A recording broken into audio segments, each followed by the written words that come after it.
Bonjour tout le monde, dans cette nouvelle édition entre points de bourse technique de Valorant Securities pour le 27 juin 2022. Alors, la dernière fois, on avait signalé le fait que le MASI était dans une zone plus ou moins clé où il pourrait y avoir des prémices de rebond. Alors, notamment sur des grosses capitales. Alors, pour l'instant, je dirais que l'impulsion haussière a toujours tardé à venir, d'accord, puisqu'on n'a pas pu capitaliser sur le test du niveau des 12 050 ici. D'accord? Ça a même été suivi de quelques journées baissières, sauf que je dirais que ceci pousse l'indice à former, ou plutôt à créer euh, une forme de divergence baissière, divergence haussière, pardon, sur quelques indicateurs techniques, notamment ici sur les SI et sur les MACD. Donc, ce qui pourrait induire qu'il pourrait avoir probablement de l'intérêt à l'achat ou bien un retournement de tendance durant les semaines à venir. Alors, pour Mont Télécom, on avait signalé ce niveau-là, ce niveau clé, cette résistance, ce support, pardon, au niveau des 120. Alors, pour l'instant, il semble plus ou moins fébrile, même si on constate bel et bien l'apparition des volumes, donc ce qui reflète un peu la force de ce support.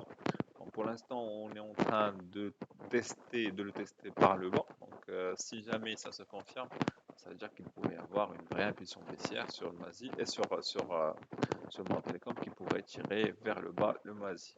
A contrario, si on commence à capitaliser sur cette zone, donc aux alentours de 120 dirhams, qu'on pourrait assister à une première clôture ici sur la moyenne mobile avec une hausse des volumes et début de formation d'une divergence haussière. Ça veut dire que c'est une prémisse d'un arrêt de la tendance baissière sur Mount Telecom et donc sur MASI. Pourquoi? Pour la simple raison que la configuration la plus pessimiste sur les valeurs, ou plutôt sur le Goscapi, apparaît plutôt sur Mount Telecom. Alors, à contrario, par exemple ici sur TGLI, même si la configuration est baissière sur le court terme, on constate bel et bien la formation d'une divergence haussière ici sur les SI. Alors, ce qui explique aussi l'avis qu'on avait signalé bien avant sur le MASI, c'est-à-dire qu'il y a des valeurs qui tirent vers le bas, ça va Mont Télécom. Il y a d'autres valeurs qui, au contrario, sont poussées vers le bas pour l'instant, mais qui suscitent toujours un intérêt à l'achat, même furtif. Ici, on le voit aussi bien au niveau des bancaires, aussi bien TGRI que par exemple ici au niveau de CH. Alors, CH, c'est plus ou moins la même configuration. On a effectivement dépassé par le bas un support, ici 330.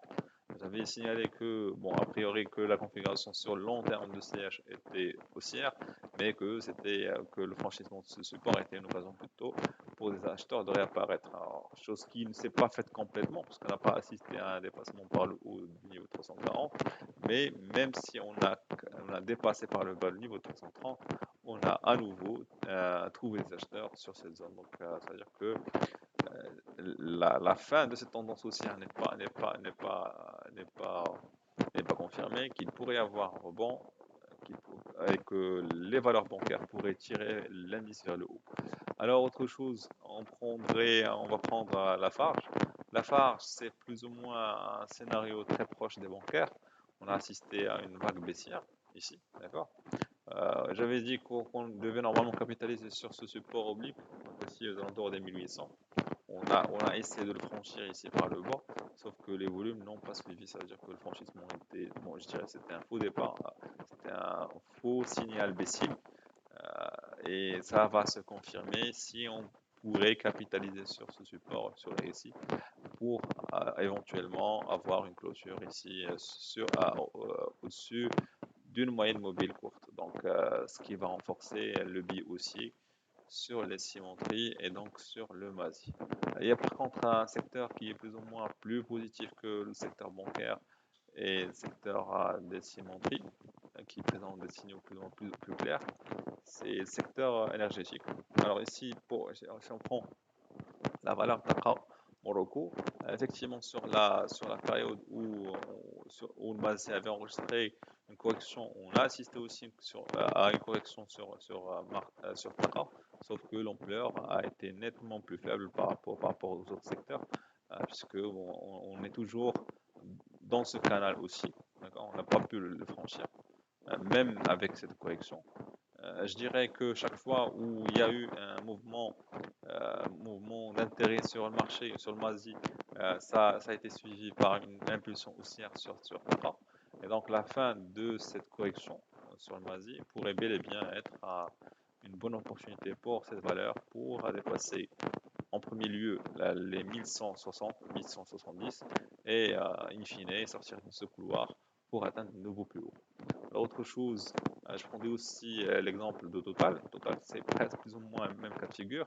On a ici assisté à une correction qui coïncide avec la vague baissière sur le MASI, sauf que on a très vite récupéré plus que 50% de cette baisse, même si le MASI n'a pas récupéré la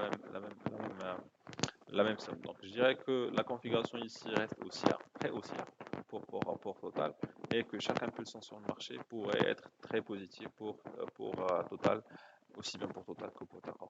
Merci pour votre attention, à la prochaine.